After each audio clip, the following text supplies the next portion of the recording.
হরে কৃষ্ণ। আজ 24শে ফেব্রুয়ারি সোমবার পবিত্র বিজয়া একাদশী ব্রতের দিন। বছরে 24টি একাদশী ব্রতের মধ্যে একটা শ্রেষ্ঠ ব্রত হচ্ছে এই বিজয়া একাদশী ব্রত। তাই যারা আজকের দিনে ব্রত করবেন কিংবা না করবেন, সকলেরই উচিত ভক্তি ভরে এই ব্রত মাহাত্ম্য কথা শ্রবণ করা। এতে অনেকাংশেই এই ব্রতের ফল লাভ করা যায়। তাই আজকের এই পর্বে আমরা সেই প্রসঙ্গে জানার চেষ্টা করব।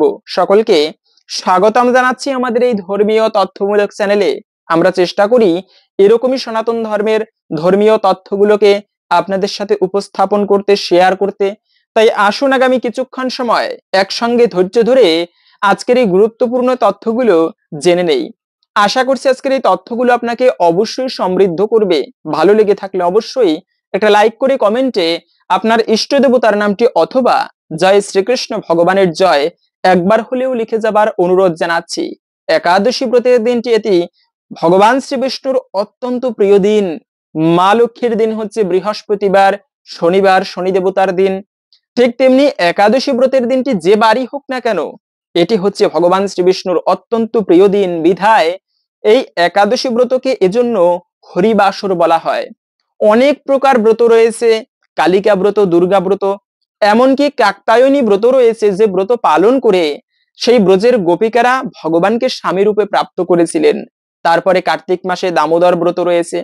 এরকম করে যত প্রকার ব্রত রয়েছে সনাতন শাস্ত্রে, তার থেকে সব থেকে শ্রেষ্ঠ ব্রত হচ্ছে এই একাদশী ব্রত। তাই প্রত্যেকটা ভক্তদের উচিত একাদশী ব্রতের দিনে ভক্তি শ্রদ্ধার সহিত উপবাস করে ভগবান শ্রী লক্ষ্মী নারায়ণের পুজো করা। একে তো হচ্ছে লক্ষ্মী নারায়ণের পুজো করার মাধ্যমে সংসারের দারিদ্রতা দূরীভূত হয়, অখণ্ড সৌভাগ্য প্রাপ্তি হয়। বিশেষ করে এই একাদশী ব্রতের দিনে সেই ব্রত করে লক্ষ্মী নারায়ণের পুজো করলে জীবনের অমঙ্গল নাশ হয় এবং সমস্ত বিপদ কেটে যায়। তাই এই ব্রতের দিনটা একটা বিশেষ গুরুত্বপূর্ণ ব্রত। বিশেষ করে বছরে 24টি একাদশী ব্রতের মধ্যে একটা শ্রেষ্ঠ ব্রত হচ্ছে এই পবিত্র বিজয়া একাদশী ব্রত। এই ব্রতটি পালন করলে আমরা কি ফল লাভ করতে পারি? শাস্ত্রে এই কি বলা হয়েছে এই বিজয়া একাদশীর ব্রত মাহাত্ম্য? মূলত হচ্ছে এই ব্রতটি এজন্যই গুরুত্বপূর্ণ, কেননা বিজয়া মানে যে ব্যক্তি এই ব্রতটি পালন করতে পারবে, স্কন্দ পুরাণে বলা আছে তার মনস্কামনা পূর্ণ হয়। মানে জমজম কাময়তি কামম, আমাদের বিভিন্ন রকম কামনা বাসনা থাকে। যাদের একটা পুত্র সন্তান নেই, সে ভগবানের কাছে প্রার্থনা করে, ভগবান আমাকে একটা পুত্র দাও। জগতে কিন্তু সবাই অপূর্ণ। মনে রাখবে, কোকিলের সুন্দর কণ্ঠ আছে, সুন্দর শরীর নেই। আবার ময়ূরের সুন্দর শরীর আছে কিন্তু সুন্দর কণ্ঠ নেই। মানুষের সব কিছু আছে কিন্তু শান্তি নেই। তাই জগৎটাই অপূর্ণের জগৎ। তো এই সময়েও বিভিন্ন রকম কামনা বাসনা বা সদিচ্ছা থাকে, ভগবানের কাছে প্রার্থনা করে, ভগবান আমার এটা পূরণ করো, এই করো। তো যার যেরকম কামনা বাসনা রয়েছে, যদি কেউ এই ব্রত পালন করে সেই ভগবানের কাছে প্রার্থনা করে, এর ফলে তার মনোবাসনা একটুকু হলেও পূরণ হয়, যে কোনো কার্যে বিজয় লাভ করে বলে এই একাদশী ব্রতের নাম হয়েছে বিজয়া একাদশী ব্রত। শুধু তাই নয়, এই ব্রতটি বছরে 24টি একাদশী ব্রতের মধ্যে আরো শ্রেষ্ঠ এজন্যই, কেননা এই ব্রতটি স্বয়ং ভগবান শ্রী রামচন্দ্র লক্ষণের সাথে পালন করেছিল। যদিও ভগবান তার একাদশী ব্রত পালন করতে হয় না, তথাপিও জগতের মঙ্গলের জন্য, জগতের প্রচারের জন্য এই একাদশী ব্রত স্বয়ং ভগবান রামচন্দ্র পালন করেছিলেন। এজন্য বলা আছে, ভগবানের যতত লীলা সর্বোত্তম নরলীলা, নরবপু তাহার স্বরূপ। তাই ভগবান রামচন্দ্র মা সীতাকে হারিয়ে সেই কিষ্কিন্ধা পর্বত থেকে সুগ্রীবের সাথে দেখা করে, বন্ধুত্ব স্থাপন করে তাদেরকে নিয়ে সমুদ্র তীরে উপস্থিত হয়েছিলেন। ভয়ানক সমুদ্র কিভাবে পার হবে ভগবান যদিও জানে, তথাপিও লক্ষণকে প্রশ্ন করেছিল, লক্ষণ এই সমুদ্র কিভাবে পার হতে পারি? তখন লক্ষণ বলেছিল, দাদা একটা কাজ করো, আমি নিজেও এ বলতে পারি না, তুমি তো পুরুষোত্তম, তুমি জানো। তথাপিও একটা কাজ করি, চলো এই পাশেই বক দালব মুনির আশ্রম, তার কাছে চাই, তিনি ভালো একটা উপায় বলে দিবেন। তখন বক দালব মুনি বললেন, তোমরা একটা কাজ করো, ফাল্গুন মাসের কৃষ্ণপক্ষের এই পবিত্র বিজয়া একাদশী ব্রত পালন করো। এই ব্রতের পুণ্য প্রভাবে তোমরা অতুল কীর্তি লাভ করবে, লঙ্কাকে জয় করতে পারবে এবং এই সমুদ্র পার হতে পারবে। তাই ভগবান রামচন্দ্র সহ লক্ষণ সহ সবাই মিলে এই বিজয়া একাদশী ব্রত ভক্তি এবং শ্রদ্ধার সহিত পালন করেছিলেন। তাই খুবই শুভ একটি ব্রত, আমাদের সকলেরই এই ব্রতটি ভক্তি এবং শ্রদ্ধার সহিত পালন করা উচিত। কিন্তু এখন আমরা জেনে নিচ্ছি এই যে একাদশী ব্রত বিজয়া একাদশীর তিথিটা মূলত কতক্ষণ থেকে কতক্ষণ থাকবে। একাদশী তিথি শুরু হবে আগামী 23শে ফেব্রুয়ারি রবিবার সকাল 10টা 29 মিনিট থেকে, থাকবে মূলত 24শে ফেব্রুয়ারি সোমবার সকাল 10টা 43 মিনিট পর্যন্ত। এই সময়টুকুর মধ্যে এই পবিত্র বিজয়া একাদশী তিথি থাকবে। সেজন্য উদয়া তিথি মেনে আমাদের এই ব্রত পালন করতে হবে আগামী 24শে ফেব্রুয়ারির সোমবারে। স্মার্ত মতে এবং গোস্বামী মতে দুটি মতেই একই দিনে এই ব্রত পালন করতে হবে। অনেকে প্রশ্ন করেন যে স্মার্ত মত একটা, গোস্বামী মত একটা, এত মত পথ সাধারণ মানুষ কোথায় যাবে? প্রকৃতই বাস্তব কথা, আমাদের ধর্মে বেশি মত পথ, তাহলে কোনো মতেই পালন করা উচিত নয় যদি সেটা শাস্ত্রীয় মত না হয়। তো সাধারণত গোস্বামীরা শাস্ত্রীয় মত অনুসরণ করে, প্রকৃত শাস্ত্রের বিশুদ্ধ মতই গোস্বামীরা অনুসরণ করে। আর আমাদের সকলের উচিত গোস্বামী মতে পালন করা। যেভাবেই পালন করি না কেন, মূলত এই যে বিজয়া একাদশী স্মার্ত মতে গোস্বামী মতে একই দিনে এই ব্রত পড়েছে। এবং ব্রত যত ভালোভাবে করি না কেন, অনেকে আছে নির্জলা ব্রত করবে। যদি কেউ একাদশী ব্রতের সম্পূর্ণ ফল প্রাপ্ত করতে চান তবে উচিত নির্জলা ব্রত করা, মানে জল ফোঁটা পর্যন্ত পান করবে না। তবে যদি কেউ আচমন করার সময় জল গ্রহণ করে এতে দোষণীয় নয়, জল ফোঁটা পর্যন্ত গ্রহণ করবে না। এভাবে নির্জলা ব্রত করতে পারলে এটি সর্বোত্তম। যারা পারে তাদের সকলের উচিত নির্জলা ব্রত করা। কিন্তু যারা নির্জলা করতে না পারবেন তবে কি কি খাওয়া যাবে? মনে রাখবেন যে কোনো প্রকার ফল খেতে পারবেন, যে কোনো প্রকার ফল, যেমন আমি নিজেও ফল খেয়ে ব্রত করি, দুগ্ধ খাওয়া যাবে, পান করা যাবে। তারপরে যদি তাতেও না হয়, অনেকে আছে কাজ করে বাহিরে, ভারী পরিশ্রম করে, কিন্তু তারপরেও ধর্ম কাজ করে, একাদশী ব্রত পালন করে, সেক্ষেত্রে আপনারা সবজি রান্না করে খেতে পারেন। যেমন কাঠবাদাম, কাজু বাদাম, মিষ্টি কুমড়া, মিষ্টি আলু, পেঁপে, কাঁচকলা, এমনকি ফুলকপি, এগুলো আপনারা সবজি হিসেবে রান্না করতে পারেন। আলুর চিপস করা যায়, আলুর পায়েস করা যায়, তারপরে কত রকম ভাবে প্রস্তুত করা যায় খাবার একাদশীর দিনেও।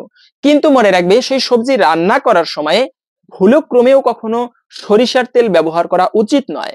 কেননা সেই সরিষার তেলের মধ্যে পঞ্চরবি শস্য, সরিষা হচ্ছে পঞ্চরবি শস্যের মধ্যে একটি। আপনি ব্রত করেন কিংবা না করেন, ভুল করেও কখনো এই পঞ্চরবি শস্য গ্রহণ করা উচিত নয়। কেননা স্বয়ং ভগবান শ্রীকৃষ্ণ পর্যন্ত মা যশোদাকে নিষেধ করেছিলেন। একবার মা যশোদা তিনি একাদশীর দিনে অন্ন রান্না করতেছিল, তখন যশোদাও ব্রত করত এবং ভগবানও ব্রত করত জগতের প্রচারের জন্য। তো তখন কৃষ্ণ এসে মায়ের হাতটি ধরলো, মা তুমি আজকে জানো না আজকে একাদশী ব্রত? যশোদা দেবী জানতো না আজকে একাদশী। তাই যশোদা দেবী বলল, না কৃষ্ণ, আমি জানতাম না আজকে একাদশী। তখন যশোদা দেবীকে কৃষ্ণ বলল, মা আর আজ থেকে কখনো একাদশীর দিনে তুমি ভুল করেও অন্ন রান্না করবে না, কেননা একাদশীতে অন্ন গ্রহণ করা এটি মহাপাপের। তো তখন যশোদা দেবী তো অন্ন রান্না করে ফেলেছেন, তখন কি করবেন? একটা ধর্ম সংকটে পড়েছেন। কেননা অন্ন নষ্ট করাটি খুবই পাপের। এতে কিন্তু অন্নপূর্ণা দেবী রুষ্ট হয়ে থাকে, সংসারের দারিদ্রতা আসে যে ব্যক্তি অন্ন নষ্ট করে। পাশাপাশি হচ্ছে যে একাদশীতে সেই অন্ন ভক্ষণ করলে এতেও মহাপাপ হয়। কেননা স্কন্দ পুরাণে বলা আছে, মাতৃহা পিতৃহা চৈব ভ্রাতৃহা গুরুহা তথা একাদশান্ত ইয়ো ভুয়াক্তে বিষ্ণু লোকচ্যুত ভাবেত। মাতৃহত্যা, পিতৃহত্যা, ভাই হত্যা, গুরু হত্যা সকল ভয়ানক পাপের ভাগী হবে যে ব্যক্তি একাদশীর মতো পূর্ণ দিনে সেই পঞ্চরবি শস্য গ্রহণ করবে। তাই যশোদা দেবী একটা ধর্ম সংকটে পড়লেন। কেন? সেই অন্ন খেতেও পারবেন না, ফেলতেও পারবেন না। তখন এই চিন্তা করে তিনি যমুনায় ফেলতে গেলেন। কেন? যদি যমুনায় ফেলা হয় অনেক মাছ আদি তারা খেয়ে বাঁচতে পারবে। তো তখন যমুনায় ফেলতে গেলেন, কিন্তু অদ্ভুত বিষয় হচ্ছে সেই যমুনা নদী থেকে যমুনা দেবী হাত জোর করে উঠে এসে যশোদা মায়ের কাছে প্রার্থনা করছে, মা আজকে এই একাদশী ব্রতের দিনে এই অন্ন তুমি কৃপা করে আমার নদীতে ফেলতে পারবে না। কেন? একাদশীতে কোনো ব্যক্তি, কোনো প্রাণী অন্ন গ্রহণ করে না বৃন্দাবনে, তাই তুমি আমায় ক্ষমা করো। তখন যশোদা দেবী আরো মন দুঃখিত করে সেই নদীর তীরে, যমুনা নদীর পাড়ে বসে গালে হাত দিয়ে মলিন বদনে বসে রয়েছেন। তো সেই নদীতেই খেলা করছিল একটা মকর মাছ। সেই মকর মাছটা আপন মনে নদীতে খেলা করছিল। তো যশোদা দেবী এভাবে দুঃখিত মনে বসে রয়েছে। আরে যে ব্যক্তি সমস্ত জগৎ সেই মৃত্যুকে ভয় করে, মৃত্যুদেব যমরাজকে সবাই ভয় করে, অনিচ্ছা সত্ত্বে হলেও মৃত্যুকে সবার একদিন বরণ করতে হবে। আর সেই মৃত্যু কালেরও যিনি কাল, তিনি হচ্ছেন মহাকাল স্বয়ং প্রভু শিব। আর সেই শিব যার সাধনা করে তিনি হচ্ছেন ভগবান শ্রী বিষ্ণু, মানে যিনি কৃষ্ণ। সেই কৃষ্ণ মা, সেই কৃষ্ণও কিন্তু ভয় করে, ভগবানও ভয় করে। কাকে ভয় করে? ভগবান ভয় করে তার ভক্তদের, ভক্তদের ভালোবাসাকে ভগবান ভয় করে। মা যশোদা কৃষ্ণ ভগবান হওয়া সত্ত্বেও কৃষ্ণকে লাঠি নিয়ে তাড়া করত, কত শাসন করত। সেই কৃষ্ণ আজকে, তার মা আজকে দুঃখিত মনে গালে হাত দিয়ে বসে রয়েছে। মকর মাছ প্রশ্ন করলো, ও মা, তুমি এভাবে দুঃখিত মনে কেন বসে রয়েছো? যশোদা দেবী বলল, মকর, আজকে একটা ধর্ম সংকটে পড়েছি। কেন? ভুল করে একাদশীর দিনে অন্ন রান্না করেছি। এই অন্ন আমি কোথাও ফেলেও দিতে পারছি না, গ্রহণও করতে পারছি না। তো এই অন্ন কি করতে পারি? তোমার কাছে কি কোনো উপায় জানা আছে? তখন মকর মাছ বলল, মা, আমি এই অন্ন গ্রহণ করতে পারি, তবে একটা কথা দিতে হবে। তোমার কৃষ্ণ, যে কৃষ্ণ বাঁশি বাদন করে, আর এই যে ভগবান, তার বাঁশির সুর কতই মধুর, সেই বাঁশির মাথায় যদি আমি স্থান পাই, আমার এই পাপ, আমি এই পাপ গ্রহণ করে নরকেও যেতে রাজি। কিন্তু যদি তার বাঁশির মাথায় কৃষ্ণ আমাকে স্থান দেয়, তবে আমি আজকে এই পাপ গ্রহণ করব, তোমার পাপ হবে না, তোমার অমঙ্গল হবে না মা, আমি গ্রহণ করব এই পাপ। যে কৃষ্ণ, তার বাঁশি ছিল তিনটা। একটা হচ্ছে মুরারি, মানে মোটা, এই মুরারির সুর হচ্ছে অনেক মোটা। আর একটা ছিল বংশী, মধ্যম সুর ছিল বংশীর। আর বেনু ছিল সব থেকে চিকন। যখন কৃষ্ণ বেনুতে বাদন করত, সমস্ত জগৎ মোহিত হয়ে থাকতো। কোথায় কোথায় এমন অদ্ভুত বাঁশির সুর, মন্ত্রমুগ্ধের মতো সবাই তাকিয়ে থাকতো। এত সুন্দর ছিল কৃষ্ণের সেই বাঁশির সুর। গো বৎসগণ তারা যদি কৃষ্ণের বাঁশির সুর শ্রবণ করত, মায়ের স্তন পান করা ভুলে গিয়ে দুই চোখ বন্ধ করে দুই নেত্র হতে অশ্রু বিসর্জন করত অপার আনন্দে। এমনকি যমুনা দেবী কৃষ্ণের বাঁশির সুর শুনে তার প্রবাহের গতি ভুলে যেত। হচ্ছিল ভাটা, প্রবাহের গতিপথ ভুলে গিয়ে জোয়ারের দিকে প্রবাহিত হতো। এমনকি তার ভক্তগণ, গোপীগণ যে যেভাবে যে অবস্থায় থাকতো, সেই বধূমাতাগণ তারা সেইভাবেই কৃষ্ণের কাছে ফিরে আসতো। এত এত অদ্ভুত কৃষ্ণের বাঁশি, সেই বাঁশি যদি আমি স্পর্শ করতে পারি, তবে আমার জীবন ধন্য হয়ে যাবে। কৃষ্ণ বলল, তথাস্তু। এবং সেই মকর মাছ সেই পাপের অন্ন গ্রহণ করেও তিনি ভগবানের বাঁশির মাথায় স্থান পেয়েছেন। ওই যে কৃষ্ণ বাঁশি বাদন করে, তার মাথায় একটা, কৃষ্ণের বাঁশির মাথায় বা যে কোনো বাঁশির মাথায় একটা ময়ূরের পাখার মতো দেওয়া থাকে। আসলে ওটা ময়ূর নয়, ওটা হচ্ছে মকর মাছ। তাই বলার উদ্দেশ্য হচ্ছে, ভগবান পর্যন্ত শিক্ষা দিয়েছেন একাদশীতে অন্ন গ্রহণ করতে নেই, নিজে পর্যন্ত পালন করেছেন। তাই যারা একাদশীর দিনে ব্রত করবেন কিংবা না করবেন, ভুলক্রমেও কখনো উচিত নয়, কদাপি উচিত নয় একাদশীতে পঞ্চরবি শস্য গ্রহণ করা। এতে কিন্তু পাপ না করলেও সকল পাপের ভাগী হতে হয়। এমনকি বলা আছে, মাতৃহত্যা, পিতৃহত্যা, ভাই হত্যা, এই সমস্ত ভয়ানক পাপের ভাগী তো হবেই, তৎসঙ্গে সে যদি ভগবান বিষ্ণুর পার্ষদ হয়, তথাপিও সে চ্যুত হবে, ভগবানের থেকে তাকে দূরে চলে যেতে হবে এই একাদশী ব্রত পালন না করার পাপের ফলে। তাই প্রত্যেকের, স্বয়ং যমরাজ বলেছেন যমদূতদেরকে, শুনে রাখো যমদূতগণ, যম ব্রহ্ম নারদ সংবাদে, যেখানে তোমরা একাদশী ব্রত পালনকারীকে দর্শন করবে, দূর থেকে তাদেরকে প্রণাম করবে, নরকে চলে আসবে, কখনো তাদেরকে এই যমলোকে আনবে না। কেন? তারা হচ্ছে ভগবানের ভক্ত, আর বৈষ্ণবগণ আমাদেরও প্রণম্য। তাই বৈষ্ণবদেরকে সবাই প্রণাম করবে, কখনো তাদের অবহেলা করবে না। এমনকি মহাদেব মা পার্বতীকে বলেছেন, হে পার্বতী, যে সমস্ত ব্যক্তি একাদশীতে ব্রত পালন না করে অবহেলা করে, অন্ন গ্রহণ করে, ভক্ষণ করে, তার প্রতি গ্রাসে গ্রাসে এত ভয়ানক পাপ হয় যে তাকে মৃত্যুর পরে যমরাজেরা তপ্ত লৌহ তার মুখের মধ্যে ঢেলে দেয়। তাহলে বুঝতে পারেন কত পাপের বিষয় বলা হয়েছে। কিন্তু যারা ব্রত পালন করবে, তারা ত্রিভুবন পূজিত হবে এই একাদশী ব্রত পালনের ফলে। সব থেকে ভগবানের প্রিয় হচ্ছে এই পবিত্র একাদশী ব্রত। কিন্তু এই দিনে আর একটা বিষয় বলা হয়েছে, যে পারণ অত্যন্ত গুরুত্বপূর্ণ বিষয়। মনে রাখবে, কেউ নির্জলা ব্রত করেছে, অথবা কোন কোন সবজি খাওয়া যাবে না। মনে রাখবে, পঞ্চরবি শস্য, যেমন ধান থেকে যত খাবার হয়, খিচুড়ি, পিঠা, পায়েস, এগুলো খেতে নেই। গম থেকে যত খাবার হয়, আটা, রুটি, বিস্কিট, কেক, পাউরুটি, এগুলো ভুলক্রমেও খেতে নেই। তারপরে যে কোনো প্রকার ডাল, সরিষা, তিল, এমনকি মাসকলাই, এগুলো ভুলক্রমেও কখনো আমাদের খাওয়া উচিত নয়। পাশাপাশি হচ্ছে যে এই এগুলো তো খাওয়া যাবে না, কিছু সবজিও খাওয়া যাবে না। আমরা সবজি রান্না করার সময় ভুলক্রমেও কোনো শাক কিন্তু একাদশীতে খাওয়া উচিত নয়। এবং বলা হয়েছে যে পুঁই শাক, বটবটি, ঢেঁড়স, বটবটি, সিম, তারপরে বেগুন, এগুলো কখনো একাদশীর দিনে সবজি হিসেবেও খেতে নেই, এতেও কিন্তু ব্রত ভঙ্গ হয় বা ব্রতে দোষ লাগে। এবং একাদশী ব্রতের পালনের সময়টা হচ্ছে, পালন একটা গুরুত্বপূর্ণ বিষয়। যদি ভালোভাবে ব্রত করার পরে সঠিক সময়ের মধ্যে পালন না করা হয়, তবে কিন্তু একাদশী ব্রতের সম্পূর্ণ ফল লাভ করা যায় না। তাই অম্বরীশ মহারাজ, এমনকি মনি ঋষিরা পর্যন্ত ব্রত করার পরে সঠিক সময়ের মধ্যে পালন করত। তো পালন করতে হবে আগামী 25শে ফেব্রুয়ারি মঙ্গলবার সকাল 6টা 23 মিনিট থেকে 10টা 15 মিনিটের মধ্যে। এই সময়টুকুর মধ্যে ভগবানের পঞ্চরবিশস্য প্রসাদ দিয়ে ভগবানের কাছে প্রার্থনা করে তারপরে পালন করতে হবে। এবং পালনের সময় যদি মন্ত্র নাও জানি, তারপরেও বাংলায় ভগবানের কাছে প্রার্থনা করে, হে প্রভু, আমি যে এই ব্রত পালন করেছি, যদি এর মধ্যে কোনো অপরাধ হয় বা কোনো ভুল ত্রুটি হয়, কৃপা করে আমাকে ক্ষমা করে দাও। এইভাবে যার যেরকম ভক্তি অনুসারে প্রার্থনা করে তারপরে এই ব্রতের পালন করবেন। আর একটা বিষয় বলা হয়েছে যে এই ব্রতের নিয়ম কি। যদিও আমরা জানি একাদশী ব্রতের পালন করার নিয়ম কি, তারপরেও সংক্ষেপে জেনে নিচ্ছি। একাদশীর আগের দিনে অবশ্যই সংযম পালন করতে হবে। যে কোনো ব্রত পালন করার ক্ষেত্রে একই নিয়ম।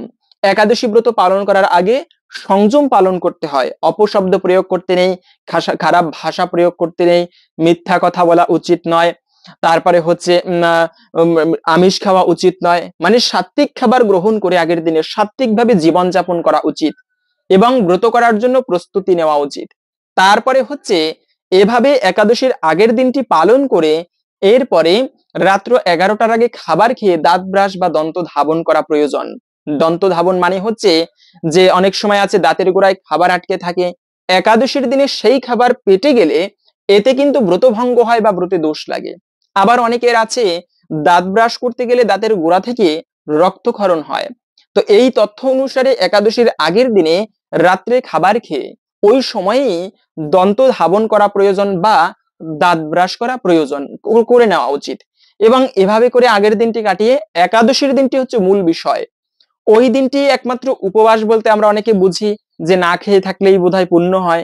হ্যাঁ, একাদশীর দিনে না খেয়ে থাকলে একটা পুণ্য হয়, কিন্তু উপবাসের প্রকৃত উদ্দেশ্য হচ্ছে উপমানে নিকটে, বাস মানে বাস করা, মানে হচ্ছে এই দিনটি ভগবানের সান্নিধ্যে বাস করা, ভগবানের সান্নিধ্যে কাটানো উচিত।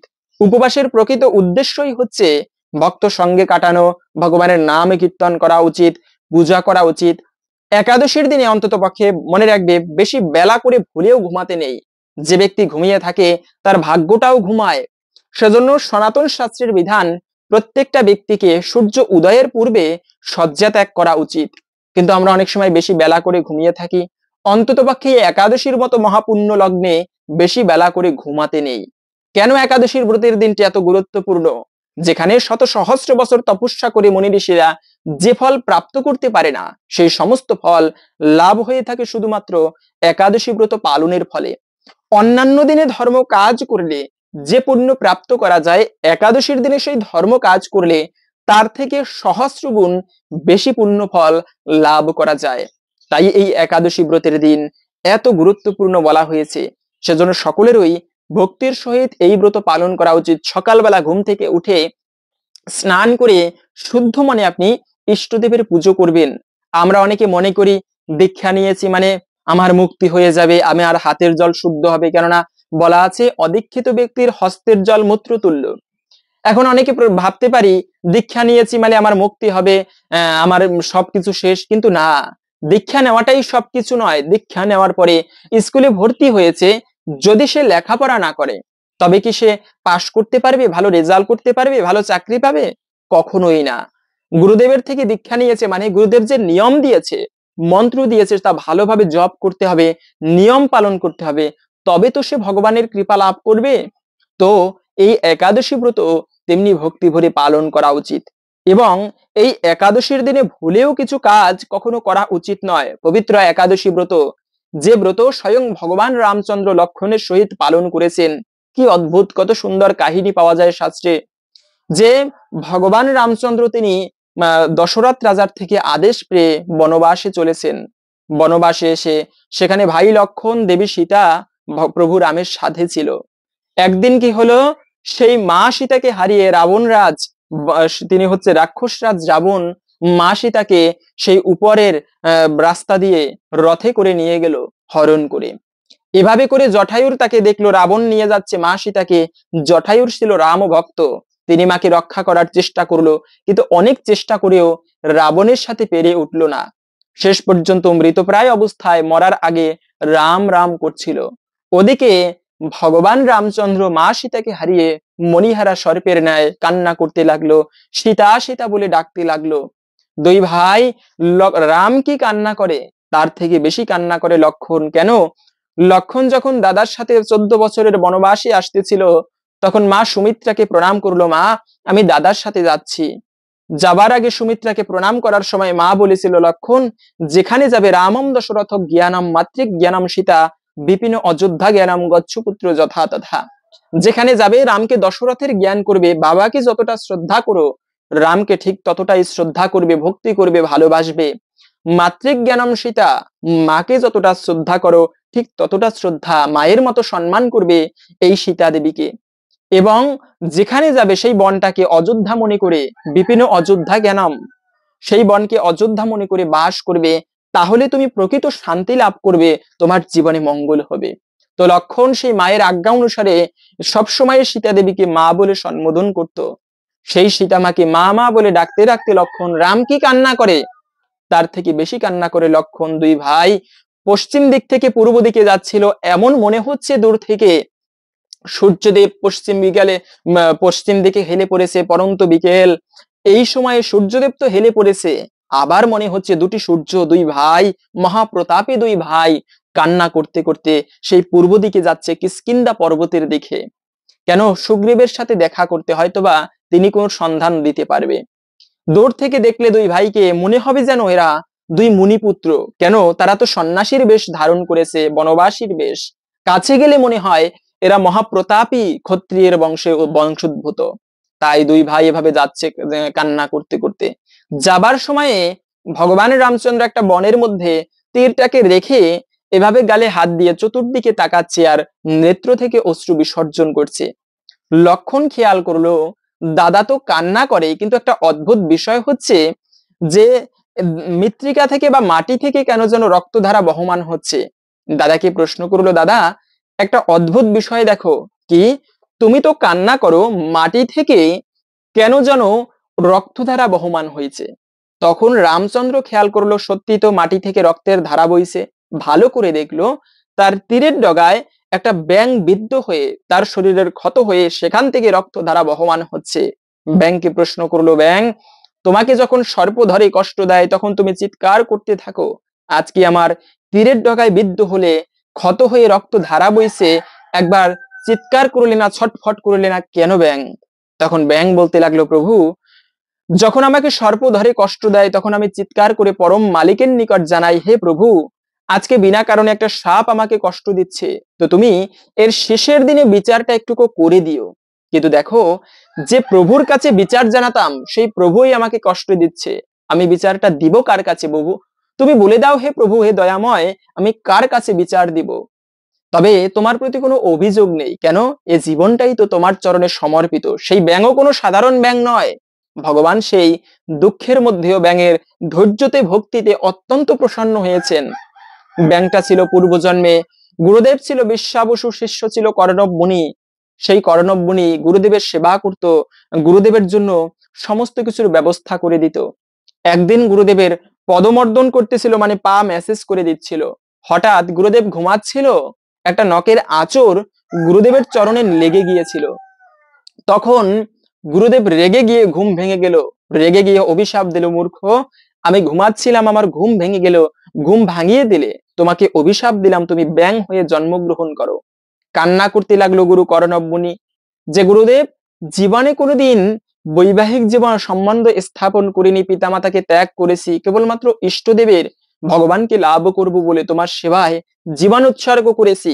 আজকে শাস্তি দেবার মানে শাস্তি দেবার অধিকারও তোমার এবং কৃপা করার অধিকারও তোমার। আমাকে শাস্তি দিলেও তুমি দেবে, আশীর্বাদ করলেও তুমি করবে, আমাকে রক্ষা করো।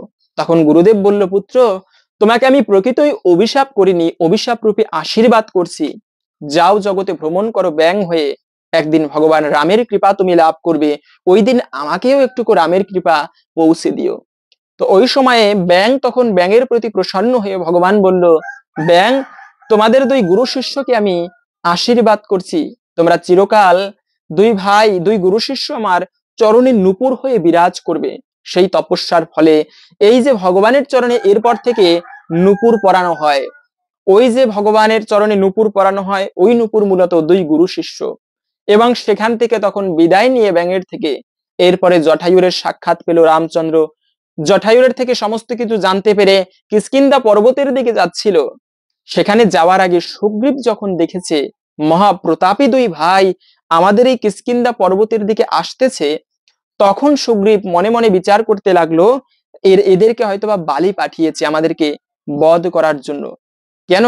কেননা এরা বালি তো আমাকে এখানে আসতে পারবে না, তাই বালি এই দুই ভাইকে পাঠিয়েছে হয়তোবা। তাই সুগ্রীবের দলে একটা মহাবলশালী ব্যক্তি ছিল, তিনি হচ্ছে হনুমান। এই হনুমান একে তো হচ্ছে মহাবলশালী, দ্বিতীয়ত হচ্ছে রামের খুবই ভালো ভক্ত, মহাজ্ঞানী। হনুমানকে পাঠালো, হনুমান তুমি যাও, গিয়ে দেখো এরা কি আমাদের সাথে শত্রুতা করতে এসেছে নাকি বন্ধুত্ব করতে এসেছে। তখন হনুমান গেল রামচন্দ্রের কাছে, গিয়ে বিভিন্ন প্রশ্ন করতে লাগলো, কোথা থেকে এসেছে, বাড়ি কোথায়, কি করবে, কোথায় যাবে। শেষ পর্যন্ত যখন জানতে পারলো এরা হচ্ছে ভগবান রামচন্দ্র এবং ভাই লক্ষণ, দুই দশরথ পুত্র, সাথে সাথে হনুমান সাষ্টাঙ্গে প্রণাম করলো, একটা প্রশ্ন করলো, প্রভু আমি তো না হয় আমার ইষ্টদেবকে চিনতে ভুল করেছি, কিন্তু তুমি কিভাবে তোমার ভক্তকে চিনতে ভুল করলে। রামচন্দ্র তখন হনুমানকে জড়িয়ে ধরে বলেছিল, হনুমান আমি ভক্ত চিনতে ভুল করিনি, তুমি যে আমার হনুমান প্রথমেই বুঝতে পেরেছিলাম। এরপরে হনুমানের সাথে সেই সুগ্রীবের সাথে দেখা করে লঙ্কার আগে যে বিশাল সমুদ্র, সেই সমুদ্র তীরে গিয়েছিল। এরপরে মূলত লক্ষণকে প্রশ্ন করার পরে সেই লক্ষণ বক দালব্য মুনির আশ্রমে গেলে তিনি বললেন, তোমরা এই ফাল্গুন মাসের কৃষ্ণপক্ষের বিজয়া একাদশী ব্রত পালন করলে তোমরা এই সীতা দেবীকে উদ্ধার করতে পারবে, এখানে জয় প্রাপ্ত হবে। এবং সেই তারপরে সেই তথ্য জেনে রাম লক্ষণ সহ সবাই মিলে এই একাদশী ব্রত ভগবানের অত্যন্ত প্রিয় দিন পালন করেছিল। এতে এই শুভ দিনে যে কাজগুলো ভুলেও করতে নেই, এতে অপরাধ হয়ে থাকে। প্রথমত হচ্ছে একাদশীতে অনেকে আছে শরীরে রূপচর্চা করে, সাবান শ্যাম্পু এগুলো মেখে থাকে, কিন্তু মনে রাখবে কোনো একাদশীর দিনে ভুল করেও কখনো সাবান শ্যাম্পু আদি ব্যবহার করা উচিত নয় বা মাখা উচিত নয়, এটা কিন্তু অপরাধের। একাদশীর দিনে রূপচর্চায় সময় দেওয়া উচিত নয়। কেন? ওই দিনে খাবার আদি কম খেয়ে সংযত থেকে ঠাকুর সেবা করা উচিত। তাই একাদশীর দিনে সাবান শ্যাম্পু, এমনকি অনেকে আছে স্নান করার আগে সরিষার তেল মাখার অভ্যাস, কিন্তু একাদশীতে শরীরে তেল মাখাও উচিত নয়। এটিকে একাদশীর দিনে যদি শরীরে তেল মাখা হয়, এতেও কিন্তু ব্রত ভঙ্গ হয়ে যায়। তাই এই বিষয়টা খেয়াল রাখবেন, একাদশীতে কখনো শরীরে তেল মাখা উচিত নয়। দ্বিতীয়ত হচ্ছে ঘুমানো। অনেকে আছে একাদশীর দিনে ব্রত করে আর সারাদিন ঘুমায়, মনে রাখবে এটিও করা উচিত নয়। কেন? প্রথমত হচ্ছে ঘুমিয়েই যদি কাটাই, তবে একাদশীর মাহাত্ম্য হলো কি, এই দিনে একটুকু না খেয়ে থাকলেই পুণ্য হয় না। এই দিনে না খেয়ে থেকে মানে ব্রত করে ঠাকুরের সেবায় কাটানো উচিত। এখন আমি ঘুমিয়ে কাটালে ঠাকুর সেবা কোথায় করলাম?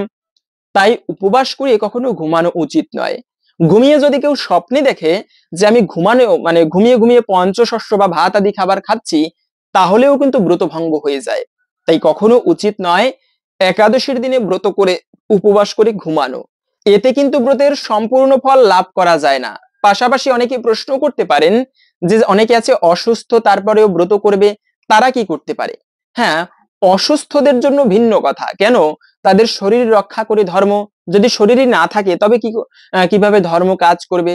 তাই অসুস্থ হলে তাদের ক্ষেত্রে ভিন্ন কথা, তারা বিশ্রাম নিতে পারবে। তবে সাধারণত একাদশীতে ব্রত করে কখনো ঘুমানো উচিত নয়।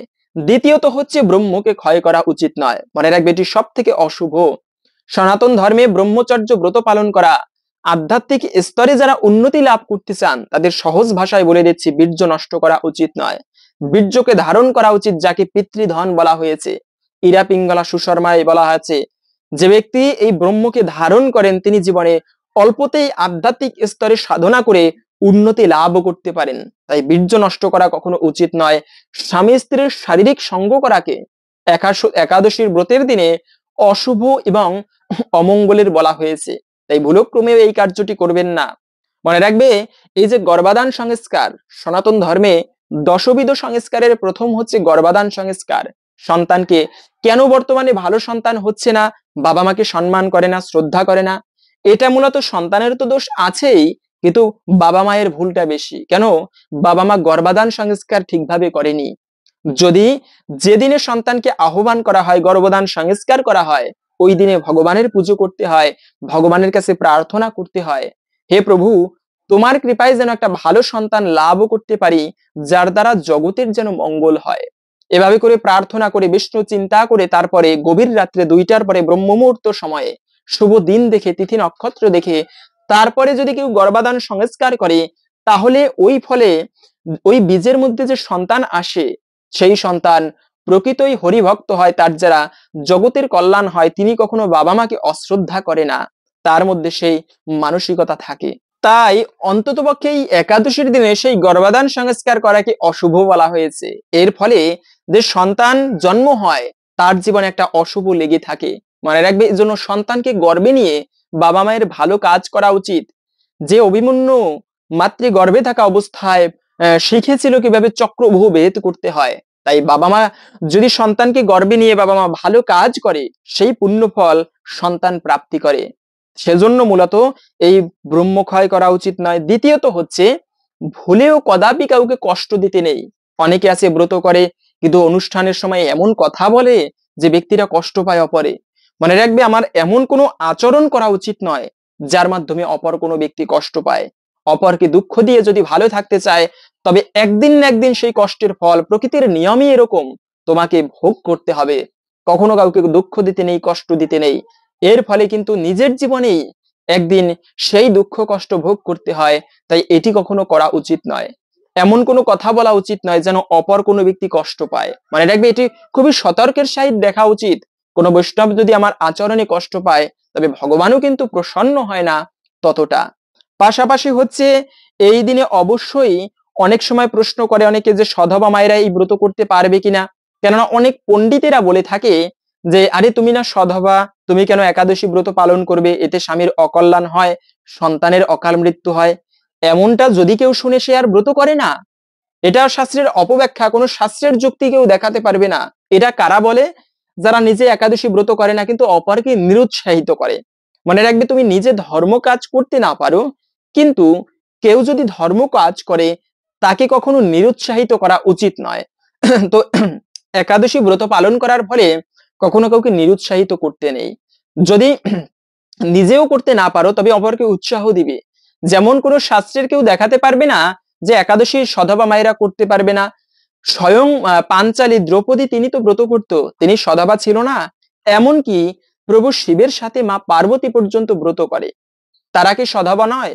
বরং কি সধবা, কি বিধবা, কি যুবক, কি বৃদ্ধা, সবাই কিন্তু ভক্তি ভরে এই একাদশী ব্রত পালন করতে পারবে। আর এই ব্রত সকলেরই পালন করা উচিত। এবং তৃতীয়ত হচ্ছে, অনেকে বলে যে এই দিনে আমরা তো ব্রত করব, কিন্তু ভগবানকে ভোগ নিবেদন করা যাবে কিনা একাদশী ব্রতের দিনে।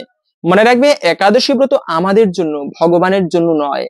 তাই ভগবানকে অবশ্যই ভোগ নিবেদন করতে হবে, অন্ন ভোগ। এজন্য বড় বড় মন্দিরগুলোতে দেখবেন গিয়ে যে সেখানে ভগবানকে অন্নের ভোগ দেওয়া হয়। কেন?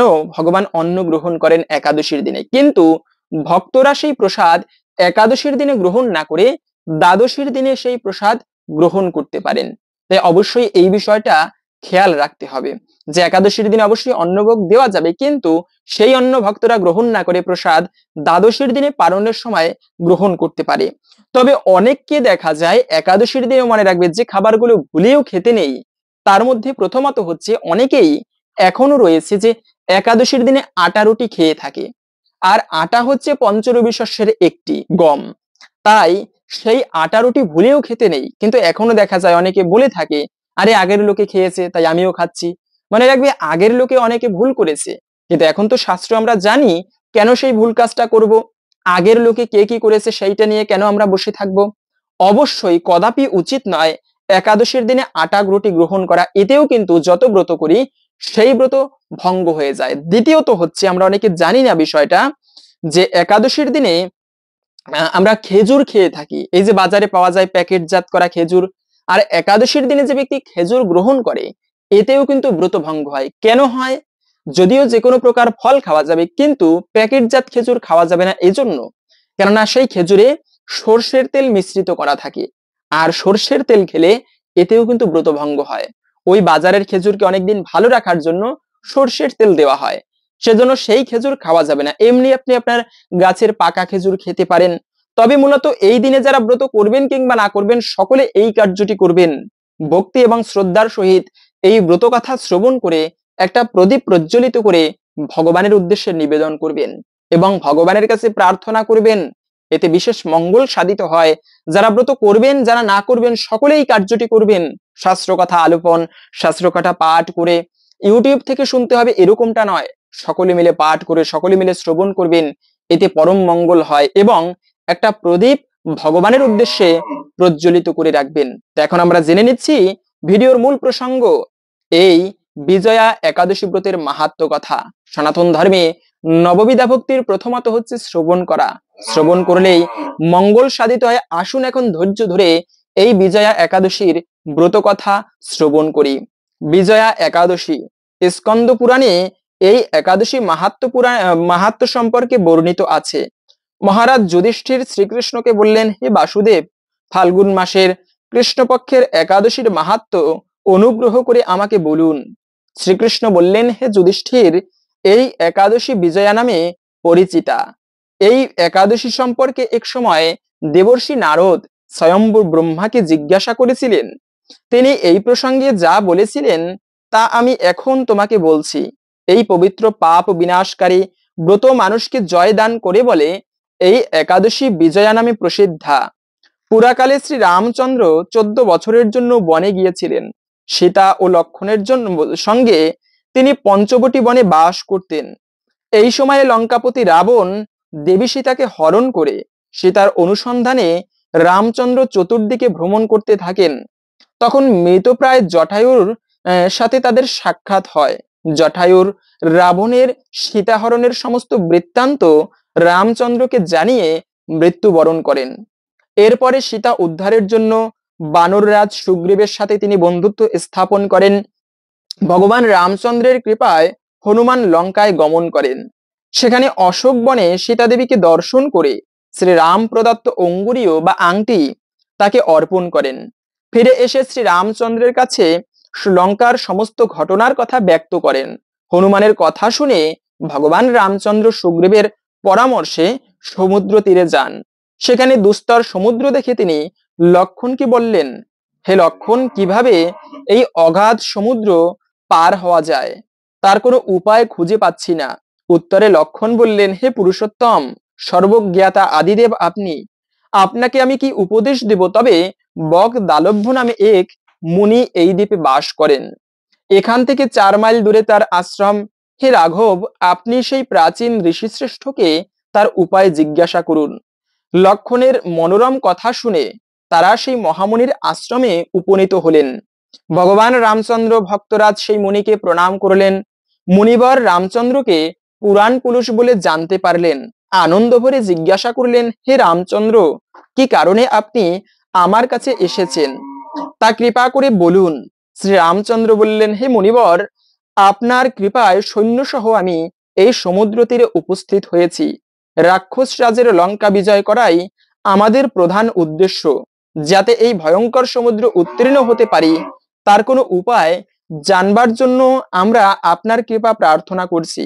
মুনিবর প্রসন্ন চিত্তে পদ্মলোচন ভগবান শ্রী রামচন্দ্রকে প্রণাম বললেন, হে রাম, আপনার অভিষ্ট সিদ্ধির জন্য যে শ্রেষ্ঠ ব্রত করণীয় আমি তা এখন বলছি। ফাল্গুন মাসের কৃষ্ণপক্ষের বিজয়া নামক একাদশী ব্রত পালনে আপনি নিশ্চয়ই সৈন্যসহ সমুদ্র পার হতে পারবেন। এই ব্রতের বিধি শ্রবণ করুন।